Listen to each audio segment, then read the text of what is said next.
안녕하세요. 안녕하세요. 네, 목소리 조금 크게 네. 말씀해 주시죠. 다시 할까요? 아, 지금 시작되고 있고요. 목소리 네. 크게 해서. 잘라가 다시 편집하나요? 아니요, 지금 생방송으로 진행되고 있습니다. 그냥 다시 지금 갖고 네, 있어요. 생방송으로 네. 다 되고 있습니다. 오늘 저희들이 경제 공약을 발표는 했는데 조용히 하라고 그러죠. 명확하게 어떤 내용인지를 아마 금방 못 알아들으시는 분들이 있는 것 같아서 이런 자리를 별도로 마련했고요. 오늘 또 내려오시느라 좀 무리하셔가지고 우리 주진영 단장님께서 좀 약간 그 병원에 잠깐 다녀오셨어요. 그래서 오늘 뭐 발표가 좀 미진했다고 느껴서 이런 자리를 마련했습니다. 오늘 저 경제 공약을 만드는 과정에서 많은 고민들이 있었지 않습니까? 그 과정들을 좀 소상하게 설명을 해서 좀 쉽게 한번 풀어주시죠. 지금 이제 저희 당이 각 분야의 정책 공약을 얘기를 하고 있는 그 프로세스 차례가 잘 보시면 나름 저희들끼리는 나름 그 이유가 있습니다. 첫 번째로는 국회 개혁을 얘기를 했고, 그 다음에 두 번째가 검찰을 얘기했죠. 네. 그다음에 이제 세 번째가 언론을 얘기를 했죠. 이제 네 번째가 지금 경제가 됩니다. 근데 저희들은 이제 이렇게 생각을 해요. 뭐냐면 저는 사실 우리나라 경제 개혁에 대해서 길게 생각하면 거의 대학교 시절부터 항상 생각해 오던 주제고, 또 우리나라에 돌아온 이후에도 항상 그 문제를 생각을 했는데, 참 안타까운 게 뭐냐면 이렇게 많은 의견이 있는데 발전이 잘 안 돼요. 잘 보시면 1997년 IMF 위기 때 외세 또는 이제 외환 위기에 의한 어쩔 수 없이 조금 말하자면 기업의 방만한 경영이라든가 은행의 무차별적인 대출이라든가 이런 것들이 조금 바뀌었을 뿐, 그래서 김대중 정권을 지나고 나면 근본적인 경제 운영하는 체제에서 바뀐 게 별로 없습니다. 일부분 그동안에 이제 복지제도가 없던 복지제도들이 조금씩 이제 도입되는 과정일 뿐인 것이고, 그렇지만 근본적인 과정에서는 수출에 의존하는 경제, 재벌에 의존하는 경제, 관료가 대신 통치하는 체제, 복지에 대한 비중이 여전히 다른 나라에 비해 훨씬 낮은 문제, 다 잘 안 되는 겁니다. 근데 이것을 왜 안 되는가를 저 혼자 또는 많은 다른 제 주위에 있는 사람들이랑 학자들한테 얘기를 하던데, 그 과정에서 나오게 된 이제 큰 결론이, 특히 그 개혁적인 경제학자들 사이에서 가장 그동안에 이 문제를 직접해서 설명할 수 있는 게 이제 재벌개혁이라고 말을 했단 말이에요. 그 이유는 근본적으로 경제가 소수의 재벌의 경제력이 집중이 되어 있다 보니까 거기서부터 노동시장의 이분화라는 문제도 나오고, 총수일가의 도둑질하는 문제도 나오고, 그 사람들이 자기들이 갖고 있는 그룹의 규모를 키우기 위해서 생산성이 낮은 사업에도 투자를 하다 보니까 우리나라 경제 전체의 투자에 비해서 성장률이 낮은 문제도 생기고, 여러 가지가 문제가 다 있는 거예요. 그래서 결국은 많은 학자들이 결론에 도달한 게 뭐냐면, 우리나라가 근본적으로 재벌 개혁을 해야 하지만 재벌 개혁이 되기 위해서는 언론과 검찰과 정치 개혁이 이루어져야 된다. 그렇지 않으면 언론부터 말씀을 드리면, 언론의 사주가 일부 그 대형 미디어의 사주가 바로 재벌 그룹에 속하는 사람들이 많고, 두 번째로는 경제력이 집중이 돼 있다 보니까 광고주로서 이 사람들이 엄청난 힘을 갖고 있으니까 이 사람들에 의해서 언론의 그 내용이 다 조절이 되는 거예요. 그러니까 하다못해 우리나라에서 예를 들면 무슨 복지가 필요하다든가 아니면 재벌에 있어서 어떤 권력의 남용 이런 문제가 생겨도 뭐 대강 물론 또 되게 덮어버리면 국민들이 잘 모르고 그냥 넘어가는 거잖아요. 언론이 다 알아서 앞에서 말하는 이게 바람막이도 쳐주고 그렇죠. 그다음에 거기에 대한 부작용이나 이런 거 다 뿌려가지고 희석시켜 놓고 그런 거죠. 네. 쓱 묻어가게 만들어 토대를 깔아주죠. 그런 거죠. 게다가 그러다가 이제 나쁜 짓을 하다가 걸리면 또 검찰이 또 알아서 슬슬 봐줘. 그게 뭐 의아무양이 넘어가. 사건 터트려 갖고 또 싹 그렇죠, 덮어줘. 넘어가.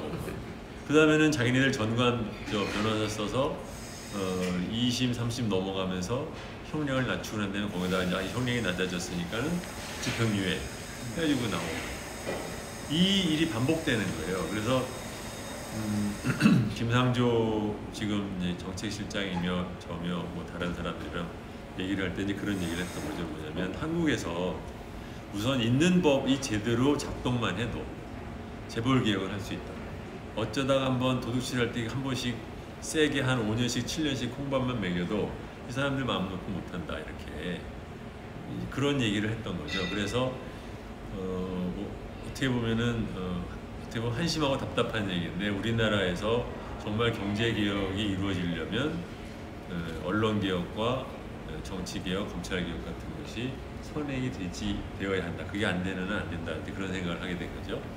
자, 두 번째는 뭐냐면 그럼 만약에 그런 것이 선행이 됐을 경우에 우리가 무엇을 해야 되냐면은 우리나라 지금 사회가 어떻게 보면은 과거에 고성장을 하다가 저성장 시대로 이제 접어든 겁니다. 그러면은 근데 모든 우리나라의 사회는 우리가 갖고 있는 모든 문제, 특히 복지에서의 문제를 고성장으로 다 커버를 한 거예요. 아무로나 다 직장 생기고 월급 올라가고 하니까 그걸로 말하자면 전체적으로 물이 이렇게 올라가니까 배가 올라가는 것처럼.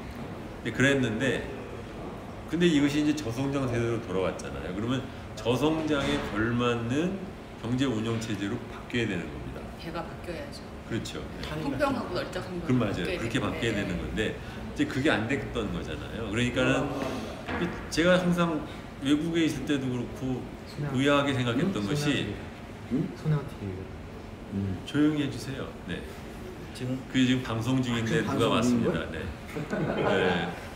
그 뭐냐면 다른 나라 잘 보시면 다른 나라는 경제 성장률이 3%면 굉장히 호황이라고 하고 2%면 잘하는 거라고 생각하는데 플러스 그런 상황에서도 전 국민들이 큰 문제 없이 잘 돌아가요. 근데 우리나라는 4% 3%만 돼도 막 힘들어 죽겠다고 말한단 말이죠. 과거에 머무르거든요. 네. 아니 근데 그 이유가 뭐냐?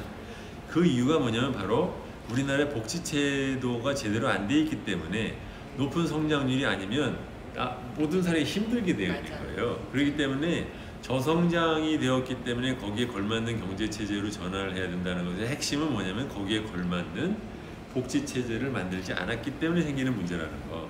그걸 우리가 인정을 해야 그래야 결국은 우리가 원하는 것이 경제력 집중에 의한 재벌 개혁을 해소하는 것 문제와 복지 개혁을 바꾸기 위해서 다시 돌아가서 말씀드리면 검찰이나 언론이나 정치가 바뀌어야 된다는 말씀을 드리는 거죠. 자, 그러면 우리 열린민주당은 구체적으로 무슨 안이 있느냐? 당신들이 우리한테 어필할 수 있는 안이 뭐냐? 이 경제 공약 관련해서 제일 먼저 꼭 건강보험료 관련해서 이야기. 그렇죠. 네. 건강보험료를 어떻게 하겠다는 건지 좀 시원하게 좀 말씀 좀 네, 해주세요. 네. 사실 저희들이 이번에 발표한 공약은 중에는 2016년에 제가 더불어민주당에 있으면서 김종인 박사랑 같이 공약을 만들 때 그때 저희들이 노력했던 것들이 들어가 있습니다. 그 중에 이제 하나가 건강보험료 체제인데 건강보험료가 우리나라 복지제도 중에서는 1년에 들어가는 돈으로 치면은 국민연금도 그래도 큽니다. 네, 거의 60조가 넘어가니까. 전 국민이. 그럼요. 전 국민이 사실 그렇죠. 우리가 국민연금보다 더 보편적인. 그런데 이 제도가 아주 독특한 한국적인 특성을 갖고 있는 게 있어요. 뭐냐면 이미 대만이나 일본만 하더라도 다른 나라도 말할 것도 없이 건강보험료를 누가 얼마나 내느냐라는 기준이 다들 기준으로 일원화가 되어 있어요. 네. 몇 년 전에 대만도 그렇게 되고 일본도 그 전에 됐는데, 그런데 한국만 유일하게 소득 말고 재산을 같이 끼워서 합산해가지고 계산하는 방식을 유지를 하고 있는 거예요. 이것 때문에 굉장히 많은 비효율이나 아니면 불공정성이 일어나는데, 이거를 우리나라의 관료들이나 아니면 대기업에 있는 사람들이 바꾸려고 하질 않아요. 근데 대다수의 국민들은 이 건강보험료 제도가 다른 나라에서 어떻게 돌아가는지를 잘 모르기도 하거든요. 또 한편으로는 본인들은 말하자면 이것에 얻는 그 의료 혜택에 있어서의 큰 불만이 없다 보니까 이것이 바꿔야 된다는 것에 대한 인식을 잘 못하세요. 근데 문제는 뭐냐면, 이게 지금 우리나라 건강보험료를 잘 시작을 생각해보면, 처음 시작은 1977년인가에 500인 이상 대기업이랑 공기업, 공무원 이런 식으로 이제 시작을 했어요. 그 이유는 이 사람들에 대한 소득이 이제 투명하기 때문에 이제 한다라는 거죠. 그러면서 시작된 것 플러스 유교적인 사고의 발상이 있겠지만, 이제 부모님들은 피부양자로 모셔다가 그분들한테는 해드린다라는 거였단 말이죠. 근데 그게 또 이제 부모님은 피부양자로 등록할 수 그렇습니다. 지금 네. 한국적인 그런 상황. 네. 그렇죠. 근데 그게 잘 보시면 굉장히 불공정한 시스템이에요. 어떤 뜻이냐면은, 가장 안정적이고 소득도 많은 사람한테만 건강보험이 되고, 정말 건강에 무슨 문제가 생겼을 때 그 병원비가 좀 들어가면은 그냥 큰 문제가 생길 사람들한테 커버가 안 됐던 거죠. 근데 그것이 그 사람들이 뭐 나쁘게 해서 그러는 것이 아니라, 워낙 그 당시에는 소득에 대한 증빙을 할 수 있는 인프라가 안 돼 있을 때이기 때문에 어쩔 수 없이 그럴 수밖에 없었다라는 게 있었다. 그 이후에 이제 지역가입자라는 것이 하나 생겼어요. 네. 그랬다가 김대중 정권 때 지역가입자와 자꾸 움직이지 마세요, 차라리. 이렇게 하기 소리가 때문에 잘 나가네. 그렇게 하면 우리가 정신이 사나워, 사실은. 소리가 죄송합니다. 너무 작게 소리가 잘 안 들려요. 네. 들고 있으면 얼마나 힘들겠어요. 네, 그거 어떡하나? 하겠습니다, 그냥. 땡기세요, 네. 땡기세요. 그래서 그때도 마찬가지예요. 그러니까 지역 가입자들이 소득에 대한 정보가 확실하지가 않으니까 그것의 대체 용도로 재산이라든가 이런 것들을 넣었던 겁니다. 파악이 쉬우니까. 그렇죠. 네. 그렇게 했는데 그것이 벌써 지금 20년이 지났잖아요. 그 사이에 우리나라가 상당히 그동안에 이제 소득에 대한 투명성이 훨씬 더 이제 올라갔어요. 네. 그러면 언젠가는 이제 소득 기준으로 움직여야 되는데, 이거를 우리나라의 기득권 세력이라고 그럴까, 아니면은 상위 20%에 속해 있는 사람들이 싫어하는 겁니다. 왜냐하면 우리나라에는 지금 2천만 명의 피부양자가 있어요.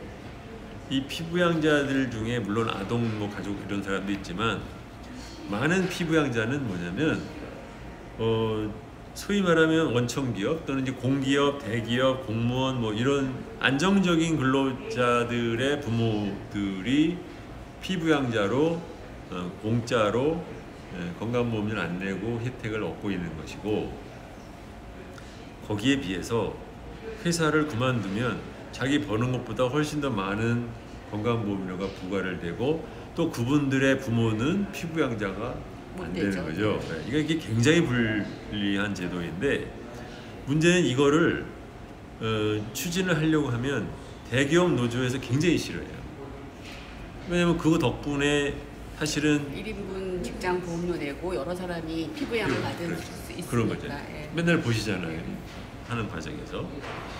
그래서 이제 가뜩이나 말하자면 그걸 플러스 소득이 금융소득이 4천만 원 이상인 사람이 아니면은 된다든가, 금융소득 4천만 원이면 이게 얼마야? 예. 그런 거잖아요. 예. 그런 식으로, 또는 기타 소득이 다른 거, 종합소득이 얼마라. 근데 그걸 갖다 이제 하도 이제 사람들이 얘기를 하니까 조금씩 낮추지만 너무 늦게 천천히 하는 거예요. 그래서 그거를 2016년에 소득의 일환으로 하자라는 얘기를 이제 저랑 김종인 박사가, 이제 김종인 박사는 이 문제를 원래 잘 아시는 거니까 푸시를 했어요. 했는데 그랬더니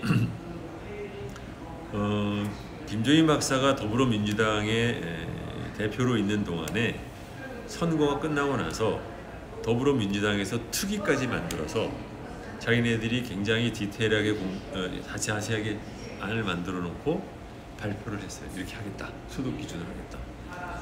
대대적으로 뭐 해놓고 딱 정기국회 갔는데 진행이 안 됐죠. 용두삼이 그렇죠. 슬그머니 슥슥슥 하더니 정부가 말하자면 일종의 조금 자기네들이 원래 갖고 있던 것을 조금 깎아가지고서 갖고 오니까 날로 그 속내가 뭘까요? 그러니까 말하자면 소구를 하기 싫었는데 당시에 당대표였던 김종인 박사가 이걸 푸시를 하니까 공약할 때는 좋았고 이제 표를 받기 위해서 좋았고 그 다음에는 선거 끝나고도 당 리더가 이거를 푸시하니까 가기는 했지만 사실은 자기네들의 주요 그 이익단체인 노조가 싫어한다는 걸 알기 때문에 정기국회 가가지고서는 슬그머니 용두사미로 바람 빠지듯이 쓰고 사라져버린 거예요. 그래서 저는 이 거의 1년에 60조씩 들어가는 건강보험료를 소득 기준으로 일어난다라는 제도 이거가 굉장히 중요하다 생각해서 그걸 조금 이제 오해가 네. 있을 수 있는 게 이제 지역 가입을 하는 것은 재산을 얼마나 보유했느냐에 따라서 이렇게 하는데 그러면 재산 같은 건 감안하지 않고 소득 기준으로 일어난단 말이냐? 그렇습니다. 이제 이렇게 오해할 수 오해가 있을 그 이해예요. 예, 그 말이 맞는데 이제 소득은 여기서 이제 직장 가입자들은 근로소득에 의해서 이제 그 보험료를 내는 거고 근로소득이 아닌 다른 소득이 있는 소득자의 소득도 네. 건강보험료 납부 기준으로 삼아야 된다 이 그렇습니다. 말씀이시잖아요. 네. 네. 그래서 그거를 그 당시에 더불어민주당에서 특유의 전문 인력까지 다 투입을 해가지고 실제로 시뮬레이션을 해봤더니 실제적으로는 그렇게 하면 도리어 근로소득자들의 건강보험료를 낮출 수 있는 여력까지 생긴다는 거예요. 왜냐하면 우리나라가 덜 올려도 돼. 건강보험료 부과 대상이 되지 않는 소득이 굉장히 많아요. 거기에까지 부과가 된다는 얘기입니다. 사실 이제 소득을 인식하는 방법이 네. 쉽지는 않거든요. 그렇죠. 국세청 차원에서 공식적으로 되는 게 있고 이 소득 포착이 안 돼가지고 세고 있는 게 많은데 앞으로 이제 그거를 좀 더 이제 확충이 또 필요한 부분이 사실 있습니다. 그리고 재산으로 하면 쉽습니다. 재산 다 파악 등록된 자체가. 재산 가지고 그래서 하니까. 이 편의상은 사실 재산으로 하는 게 좋아요. 부동산 근데 뭐 하다 막 그래 되다 보니까 지금 재산은 있고 퇴직을 해서 현재 소득이 없는 음. 사람들은 불만이 또 생기게 되는 거예요. 아니 난 지금 소득도 없이 세금도 낼 게 없는데 그럼 재산 팔아서 내라는 이야기냐? 이렇게 이제 주로 이제 퇴직자들의 불만이 나올 수 그렇죠. 있죠. 네. 그런 부분들은 있을 수 있습니다. 그래서 원칙적으로는 소득을 제대로 다 파악을 해서 그 소득을 기준으로 하는 것이 맞는 것이죠, 사실은. 대표적인 게 이제 이명박 신공이잖아요. 네. 그 돈 많은 사람이 어디 200만 원짜리 월급쟁이 만들어가지고 15,000원인가 냈죠. 네, 당시에 맞아요. 보험료를. 그리고 대통령 되신 분이. 그러니까 네.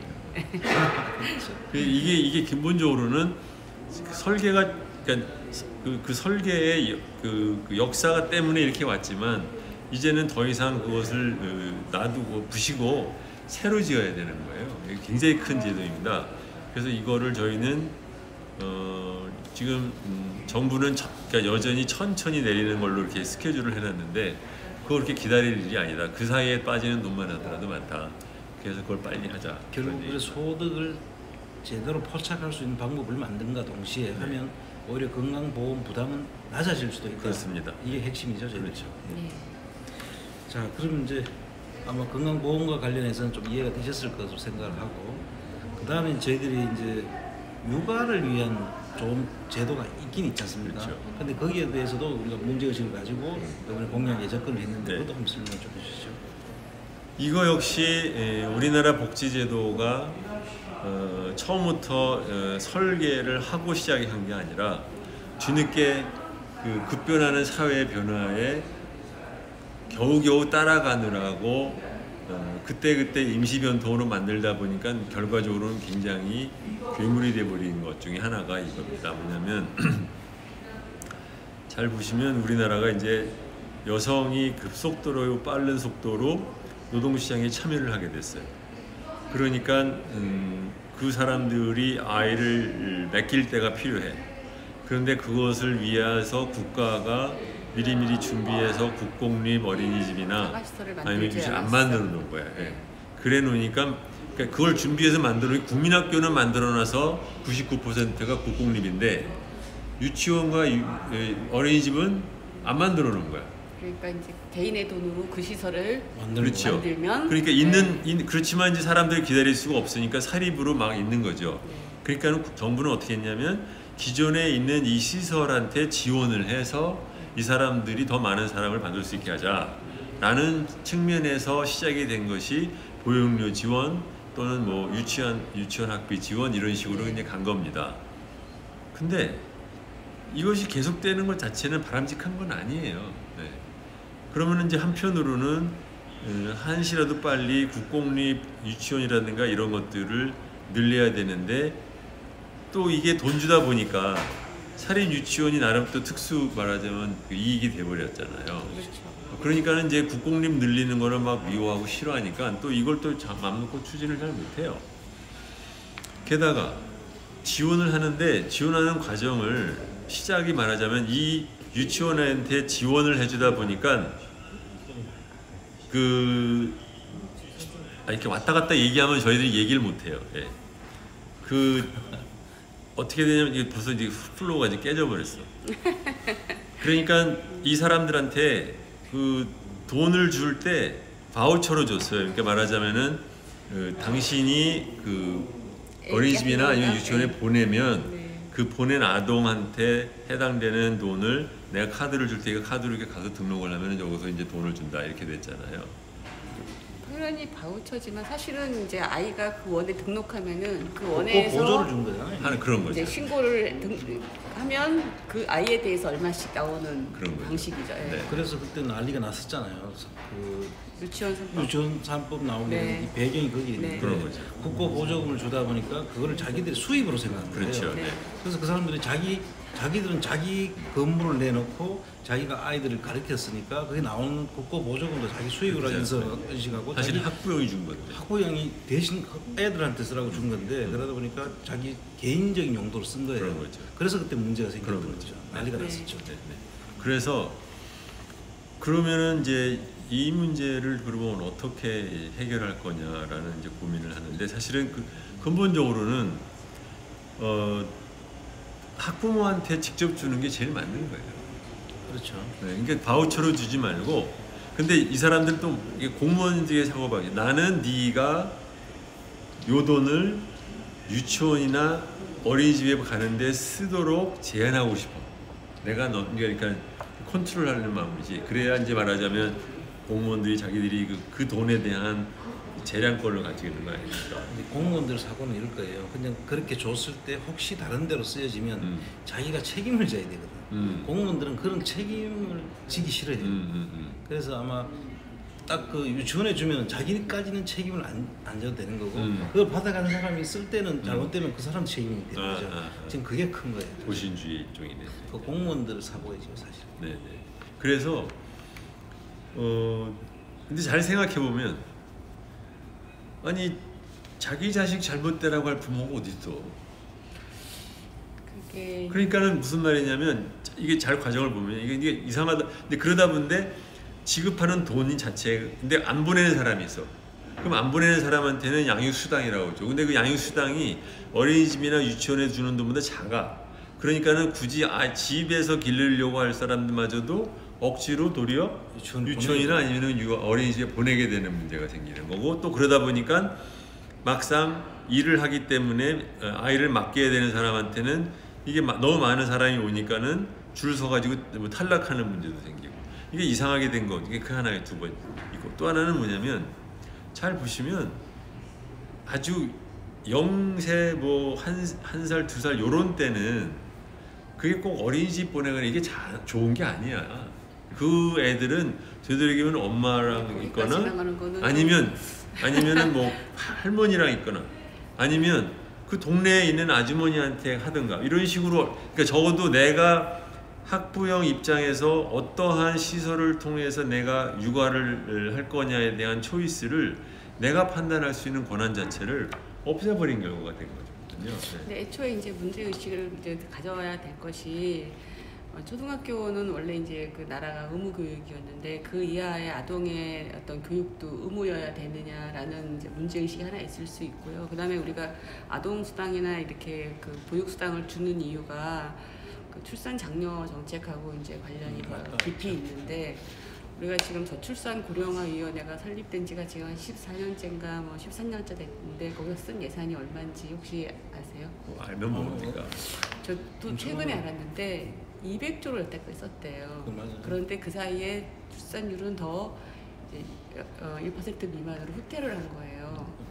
그거는 이제 출산 문제로 이제 흘러갈 수 있어서. 그런데 제가 그때 그런 생각이 들었어요. 그 돈을 아기를 낳아서 키우는데 경제적 부담 때문에 못 키우는 사람들에게 만약에 직접 주었다면은 지금 말씀하신 보내면 보태줄게, 유치원 안 보내면 안 보태줘가 아니라 아기를 낳아서 키우면 얼마를 줄게 라고 하면 내가 직장을 안 가고 아이만 키우도록 혼자서 스스로 이제 직접 양육을 하는 방식을 택하든 뭐 부모님한테 좀 도움을 받든 동네에서 누구한테 하든 방법은 본인이 선택하면 되거든요. 자기의 어떤 경제적인 그렇죠. 사회적인 환경에 의해서 선택하면 되는데 국가가 아이를 보내는 방식, 그러니까 유치원에 보내는 방식에 대해서만 지원을 제한하고 있는 거예요, 오히려. 그래서 이것은 그 출산 장려의 어떤 목적하고는 전혀 관련이 없는 방식으로 돈이 쓰여지게 되고 있는 것 같아요. 맞아요. 네. 제가 조금 뭐 제 의견을 말씀드리자면 크게 말씀하세요. 이게 이제 그 출산 장려 문제도 있지만 제일 좋은 거는 국가가 어린아이들을 국립으로, 그러니까 국가에서 직접 운영해서 그런 제도를 만들어 놓으면 초등학교처럼 제일 좋죠. 제일 좋죠. 근데 그게 지금 안 된 상태에서 여성들의 사회 활동을 지금 빨리 지금 가다 보니까 애를 키워줄 사람이 없는 거예요, 현실적으로. 그러다 보니까 그거를 국가에서 대신 맡아서 해줘야 되는데 가도기적으로 사립 유치원들이 이제 생기게 됐던 거고, 그렇죠. 그래서 거기에 대해서 이제 이런 제도를 만들어 왔는데 그 불합리한 현상은 또 있으니 우리 당에서는 이거를 근본적으로 재설계하자는 거죠. 근본적으로 이 문제는 처음부터 아동 수당이라는 개념 또 양육 수당이라는 개념으로 시작을 했어야 되지, 이것을 말하자면은 그 시설에 주는 보조금으로 가는 방식, 이게 사실은 이유가 있어요. 뭐냐면 지금 우리 중학교 고등학교의 사립학교 비중이 높은데 이 사립학교의 예산의 거의 90% 이상을 국고에 의해서 운영하는 이 시스템이 이미 있지 않습니까? 네. 이거의 연장인가, 이 사고방식에. 그렇죠. 그대로 온 겁니다, 이게. 사립학교 똑같은 거잖아요, 사실.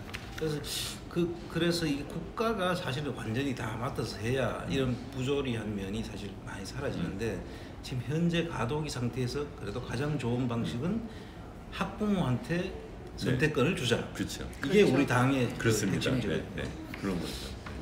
그러니까 과거에는 고성장 시대이기 때문에 이런 것을 돈을 쓰는 걸 낭비라고 생각을 해서 우리는 투자하는 데만 쓰겠다. 이런 돈에는 국가가 예산으로 국공립 뭐 어린이집이나 유치원 만드는 거 그런 거 만들 새가 어디 있어라고 생각을 하다가 나중에 이제 뒤통수를 맞고 났는데 허겁지겁 만들었더니 그것이 맞으면 도리어 더 피곤합리한 감옥이 되어버렸다는 그런 얘기. 그리고 오히려 지금 이제 이런 사립 유치원이나 어린이집이 일정한 이제 정도로 많이 성장을 했잖아요. 근데 아이들은 점점 줄어들고 있잖아요. 그러면은 당장 그 이제 사설로 세워놓은 유아동 기관에서는 국공립 시설이 생겨버리면은 타격이 엄청나게 크겠죠. 거기에 지금 말씀하신 아동들에 대한 보육수당에 대한 이해관계가 우리가 보이지 않는 어딘가에 엄청나게 있을 것이다라는 추정이 가능할 것 같아요. 그러니까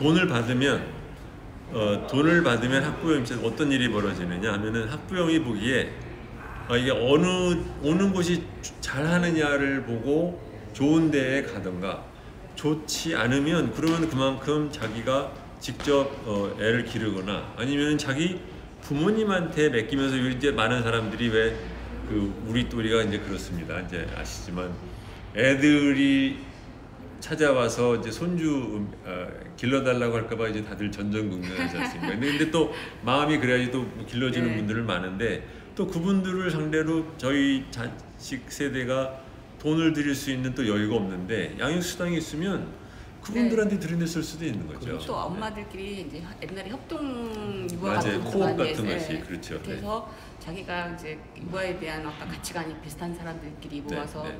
이렇게 하는데 실제로 이제 그렇게 하신 분들이 있잖아요. 근데 그런 분들은 보통의 이제 보다 훨씬 많은 비용과 시간을 들여서 억지로 사실 하신 분들이 있어요. 그래서 만약에 이렇게 좀 직접 지급이 된다 그러면은 제 생각에는 출산 기피 현상도 조금 더 완화가 될 것 같고, 물론이죠. 네, 그다음에 아이들을 키우는 것도 굉장히 다양한 방식으로 자연스러운 육아 문화가 또 새로 생길 수 생기겠죠. 있을 것 같아요. 지금 우리가 이런 복지제도를 할 때 보면 정부 버짓 보면은 뭐 교부금을 18%를 내느냐 20% 이런 거 갖고 싸우고 앉아 있는데 그게 아니에요. 근본적인 틀을 새로 설계를 해야 돼요.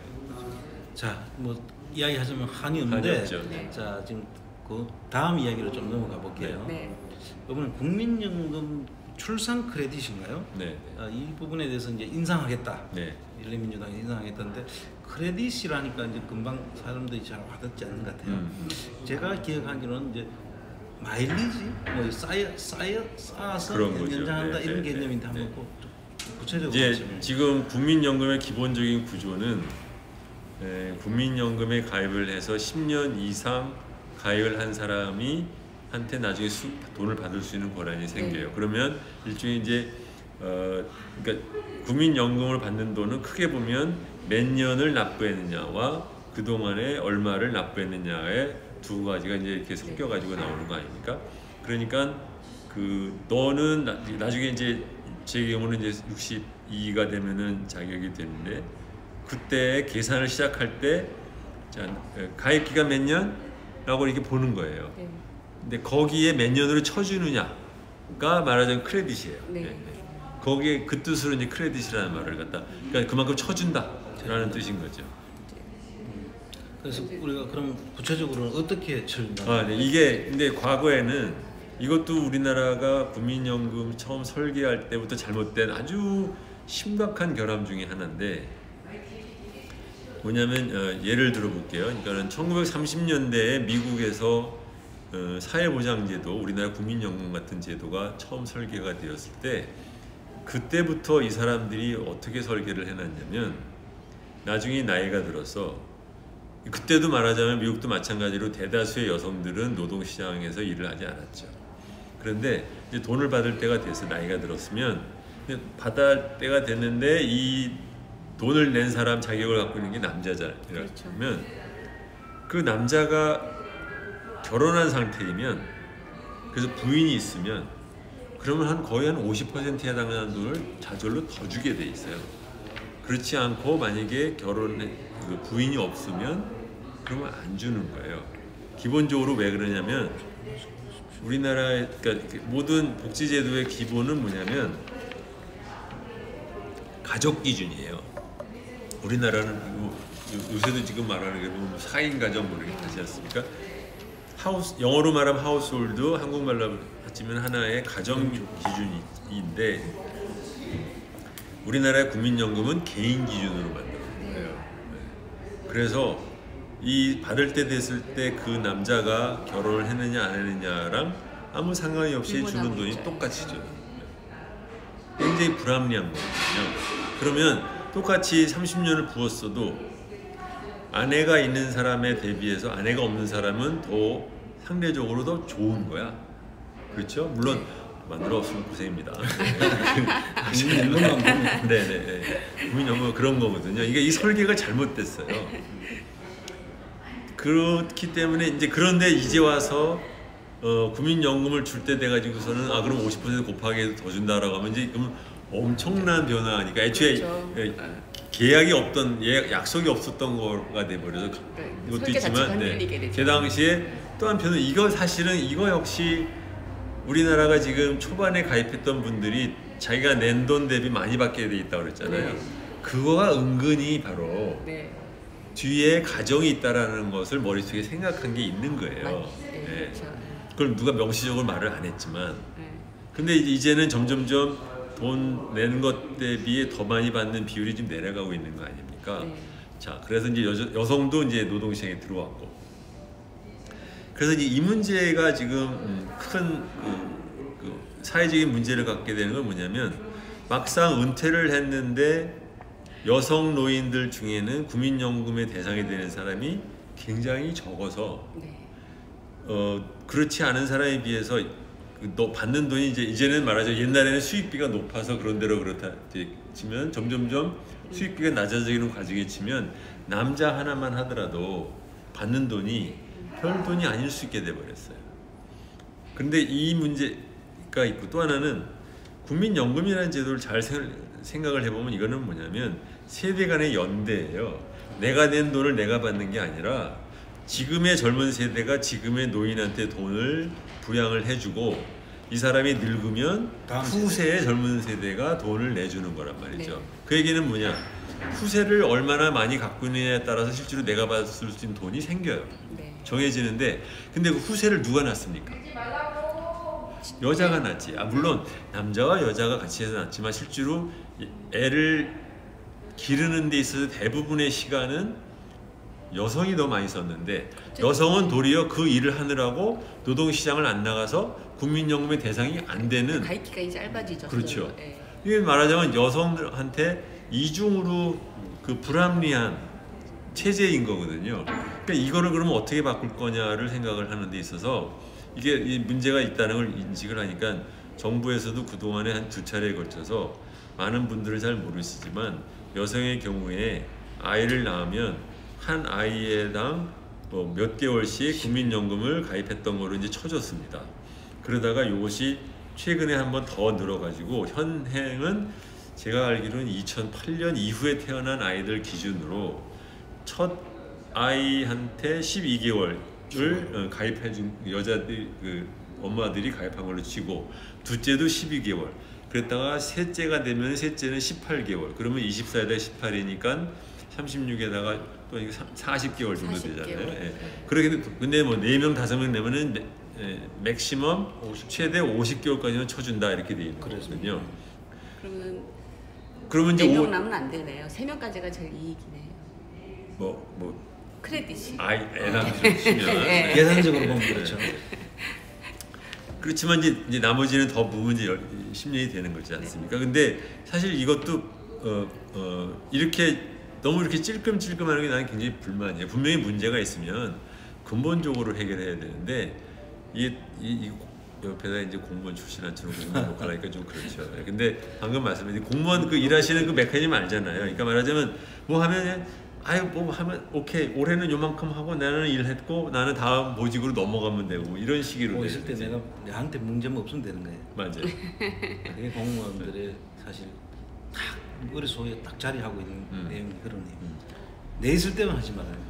문제는 사실은 다른 나라 같으면요 국회가 이런 것들을 더 먼저 그 드라이브를 걸어야 되는데 국회의원들은 뭐 말만 어쩌고저쩌고 카메라 나올 때 떠들지 막상 이런 일을 갖다 적극적으로 갖다 꾸준하게 하는 사람이 별로 없다 보니까 정부가 바꿀 때나 겨우 바뀐단 말이죠. 그래서 이걸 우리가 바꾸잖아요. 열린민주당에서는 이번에 이제 21대 국회에 이제 입성을 하면 이런 부분을 과감하게 좀 적극적으로 바꾸자. 공무원들 논리에 따라가지 않겠다. 그렇죠. 네. 그게 우리의 핵심. 그렇습니다. 네. 이제 그런 논리가 이제 성립할 수 있는 게 국회의원들이 말로만 한다라고 말씀하시는데 말로만 할 수밖에 없으세요. 모르시니까 이렇게 구조가 잘못되어 있는지 설계가 잘못되어 있는지 현장에서 어떤 식으로 이게 집행되고 있는지를 모르시니까 말로 하실 수밖에 없죠. 지적할 수가 없잖아요. 네. 그래서 우리 공무원들이 지금 나만 아니면 돼라고 해서 내놓은 안이 긴지 아닌지를 분별할 해안이 없는 거죠. 네. 그걸 통찰을 하지 못하니까 그냥. 네, 그렇죠. 네. 그래서 이거를 연 1년에 애를 낳았으면 3년 쳐주고 2년 낳았으면 6년 쳐주고 셋 낳았으면 이제 9년 하는 식으로 우리가 지금 낳죠. 그래서 만약에 애를 둘을 낳았으면 6년에다가 4년만 더 부어도 10년이 채워지는 거고 실제로 만약에 15년을 일했으면 20년을 채운 네. 결과 정도가 되는 식으로까지로 가자. 네. 그런 얘기. 그래서 정말 그 국민연금을 더 받기 위해서 애를 더 낳는다고 하면 200조나 되는 돈을 쏘아도 부을 필요 없이 여기다 다 넣으면 되는 거예요. 그 충분히 재원이 되는 거죠. 근데 그거 받으려고 더 놀락한 사람이 과연 있겠냐 이거죠. 없죠.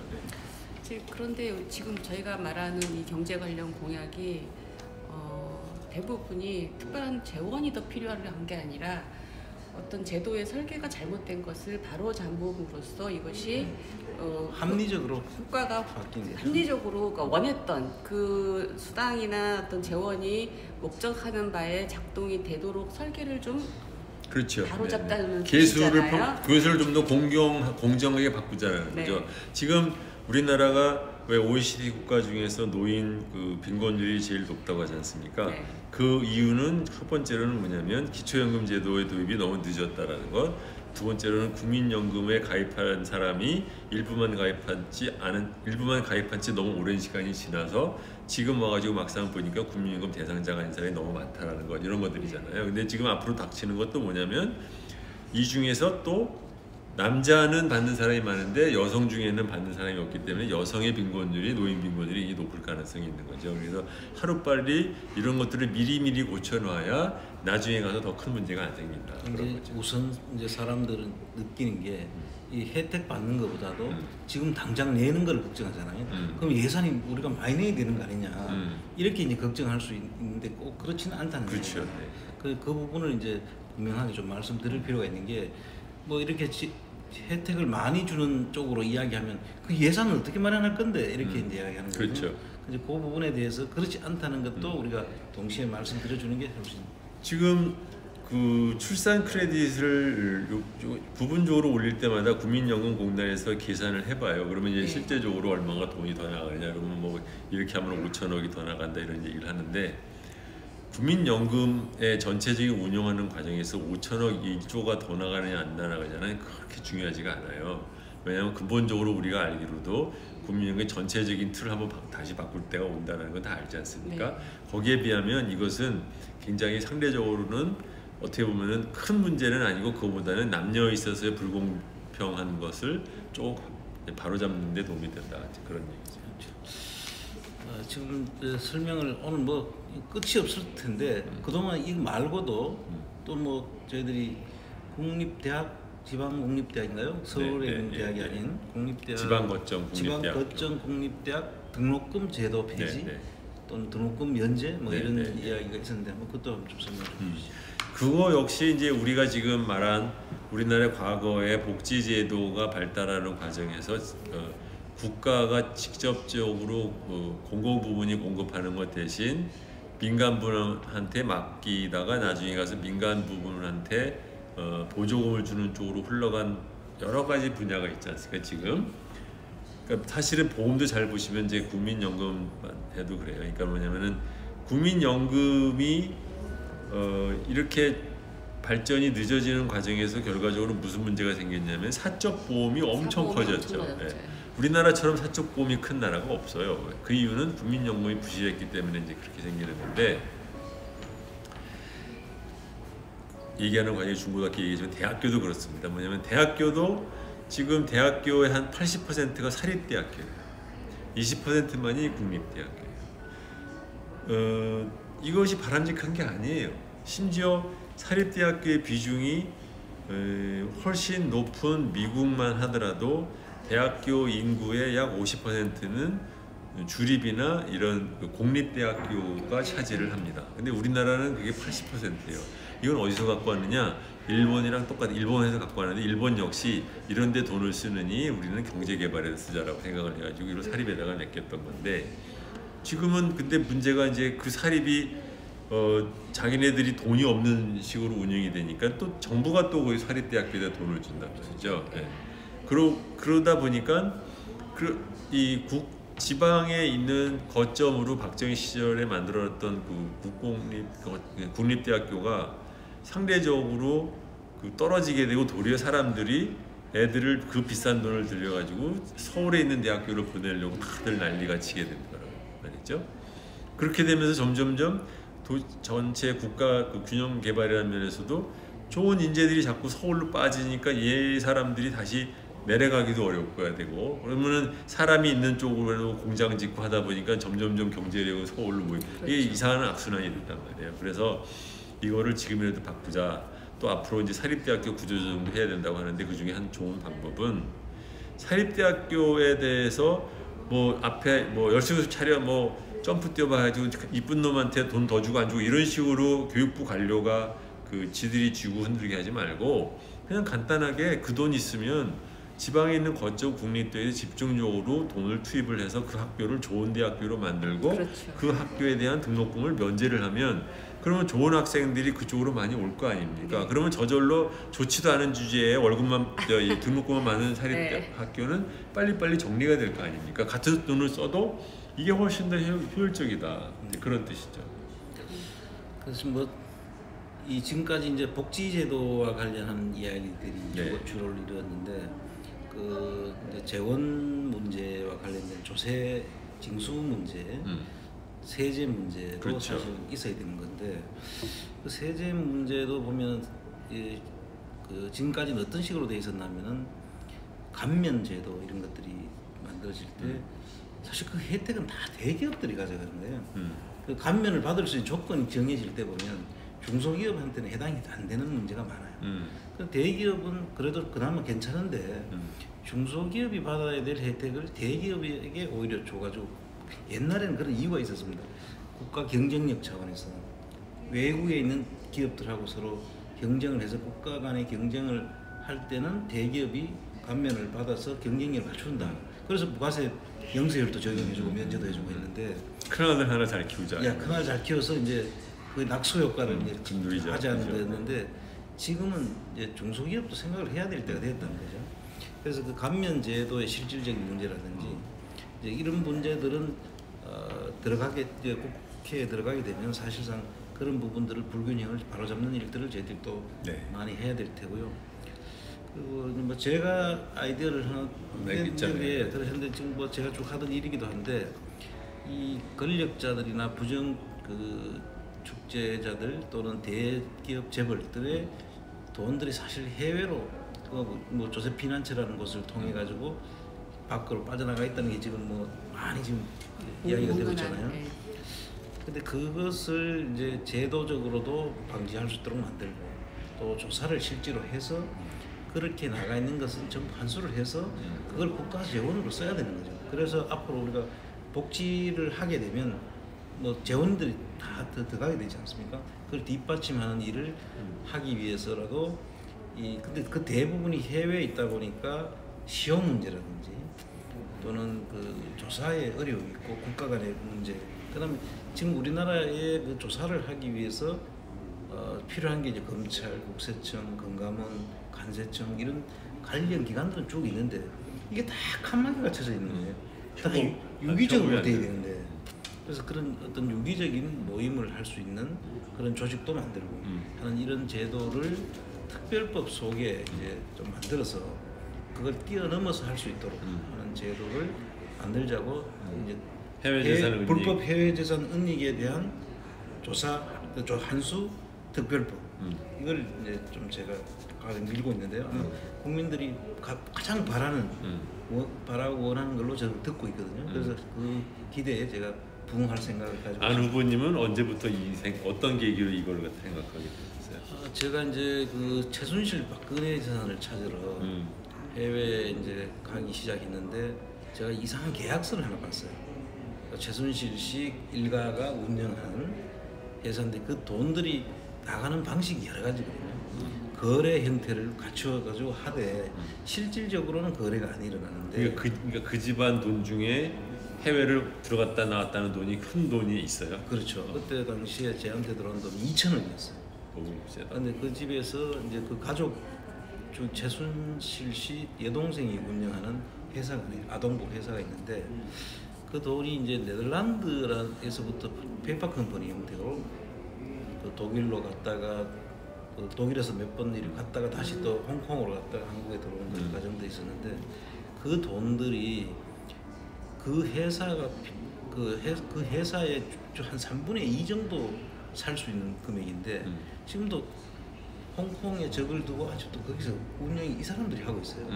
이게 저는 팔렸다고 보지 않는 거죠. 그냥 돈을 들어오기 위한 하나의 수단. 그리고 그 조건에 보면 3년 뒤에는 되사갈 수 있도록 하는 그런 이상한 계약을 해놓은 거예요. 그래서 제가 그때 그 계약서를 보고 뭐가 있다 해서 이제 제가 추적을 시작했고 가서 이제 독일하고 제가 스위스 헝가리까지 이제 갔다 왔고 그래서 제가 하나에 계시지 않았습니까? 하나가 헝가리에 은행이 있었더라고요. 그렇죠. 있어요. 국내에 아는 사람이 거의 없어요. 제가 사장하는 사이에 팔았어요. 팔았습니다. 그거 제가 갖고 대우가 또 하나에 공동으로 했어요. 네. 헝가리에 은행을 있어요. 있어요. 근데 그 시기하고 저희들이 지금 프레이저 보고서에 나오는 스위스 비자금 이야기가 나오잖아요. 걱정 비자금. 그때 스위스 사무소가 만들어지는 시기와 없어지는 시기하고 공교롭게도 딱 일치를 해요. 그래. 그래서 그 부분들이 이제 제가 이거는 추적이 필요한데 사실 개인 힘으로서는 엄청나게 힘이 들었어요. 그걸 추적하다 보니까 공권력이 이제 뒷받침이 돼야 되는 문제 하나. 그런 거를 윤석열 씨가 좀 신경 썼다라는 말. 저는 그때만 해도 순진하게 올 줄 알았어요. 안 오더라고요 보니까. 그 사람들 입장에서는 그런 관심이 없는 거예요.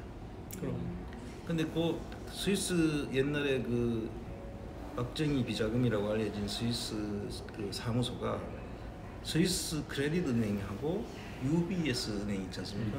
그 은행이 두 개 같이 옆에 나란히 있거든요. 스위스 가봤어요. 양쪽에 바로 붙었잖아요. 네. 거기서 한 400~500m 떨어진 데 있어요. 뭐가? 그 스위스 사무소가 프랑크푸르트에 있는 외환은행 사무소에서 프랑크푸르트 지점에서 외환은행 지점에서 스위스에다 사무소를 만들어 운영을 했고 최초의 그 사무실을 운영했던 사람이 박정희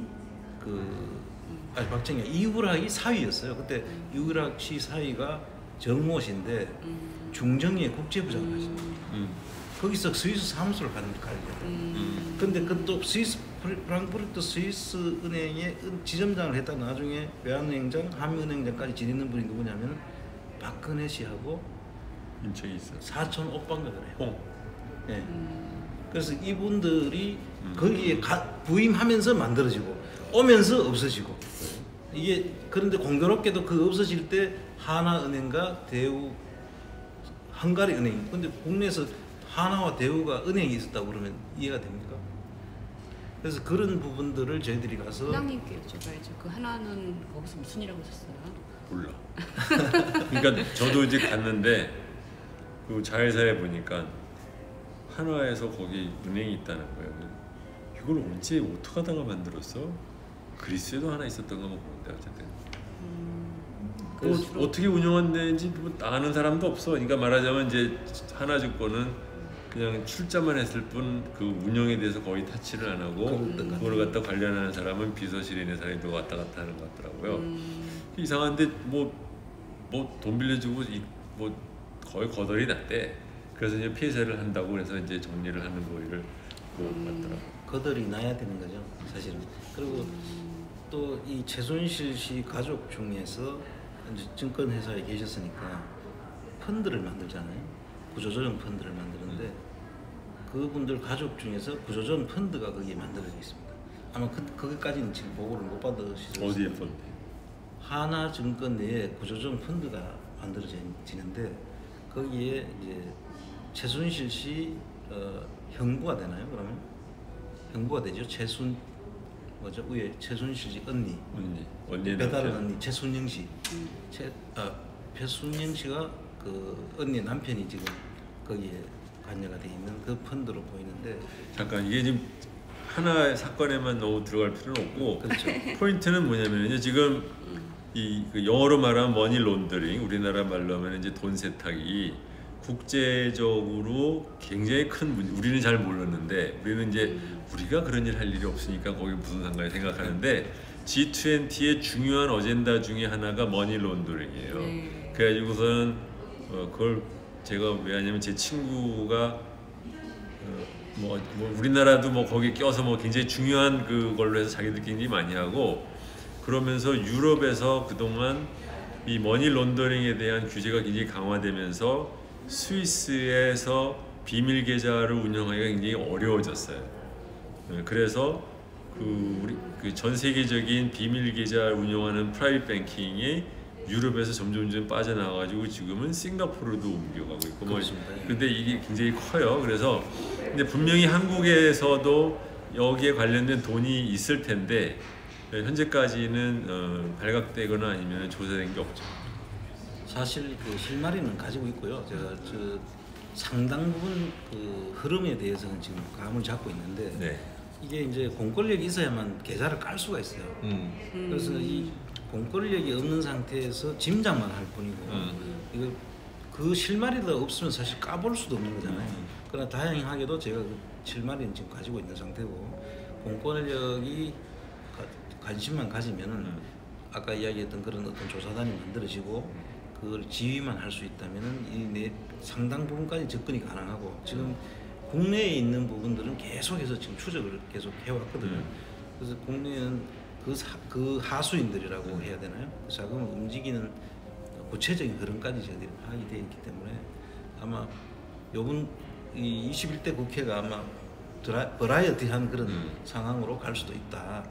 그래서 우리 열린민주당을 좀 많이 지지해 주시면 우리 안홍구 제대로 총장님이 된 들어가느냐 그렇지 않느냐에 따라서 21대 국회가 얼마나 스펙타클한 국회가 될 것인지가 뭐 우리 달려있네요. 열린민주당의 이 어벤져스들하고 같이 움직이면 저는 가능하다고 봅니다. 우리 주 후보님이 이제 금융 쪽에는 너무 많이 아시고 이 실제 흐름을 사실 제가 활동을 하지 않았지만 그 부분에 대해서 아까 그 하나은행에 대해서도 지금 아는 사람이 아마 몇 명 없을 거예요. 그렇죠. 그 이야기 오늘 제가 이 방송으로 처음 하는데 그런 부분들을 아시기 때문에 저하고 이야기를 맞춰보면 퍼즐이 맞춰질 수 있거든요. 그래서 앞으로 좀 기대해도 좋으실 것 같아요. 자 이제 정리를 해볼게요. 왜냐하면 여러분들이 아마 느끼셨을 때 좀 이상했을 수 있어요. 왜냐하면 보통 정당이 뭐 경제 정책 공약을 낸다고 하면 흔히 하는 소리들 많이 있지 않습니까? 무슨 뭐 법인세 인상 또 뭐 이런 식의 그 뻔한 소리 또는 이제 심지어는 이제 부동산 갖고도 제가 워낙 부동산에 대해서 얘기를 했음에도 불구하고 부동산 관련된 세금 얘기가 없어요. 그렇죠? 그 이유는 이제 부동산의 경우 특수한 게 지금 코로나 사태 때문에 앞으로 경제가 어떻게 전개될지를 모르기 때문에 기존에 있던 얘기를 그대로 반복해서 말하는 것이 과연 적절한지에 대한 판단이 제가 잘 안 서서 그 얘기를 안 했는데 그렇지만 이제 저희들이 지금 말하고 있는 여러 가지 경제 정책 공약의 특징을 잘 보시면 이념적인 데서 나오는 생각, 무슨 자본으로부터 돈을 빼가지고 노동한테 더 줘야 된다, 뭐 소득 재분배를 아주 이런 문제가 아니고 하나하나 제도에서 분명히 문제가 구조적으로 뻔히 문제가 노출되고 또는 누적돼 있음에도 불구하고 기존 그 이해 세력들 사이의 균형 때문에 아무것도 안 하고 있는 문제를 하나씩 집어서 근본적으로 합리적인 제도로 바꾸는 그런 일을 하고 싶다라는 것이 결과적으로 드러나는 것이 저희들 이번에 하는 경제 공약의 큰 하나의 그 말하자면 이미지가 아닌가 그렇게 그것만 생각합니다. 해도 네. 훨씬 좋아질 수 있다. 네. 네. 그래서 아마 다른 정권, 다른 그 당하고 완전히 다른 모습으로 아마 여러분들 앞에 다가갈 수 있지 않겠나 저는 그렇게 확신합니다. 자, 오늘은 여기까지 하겠습니다. 안녕히 계십시오. 안녕히 계세요.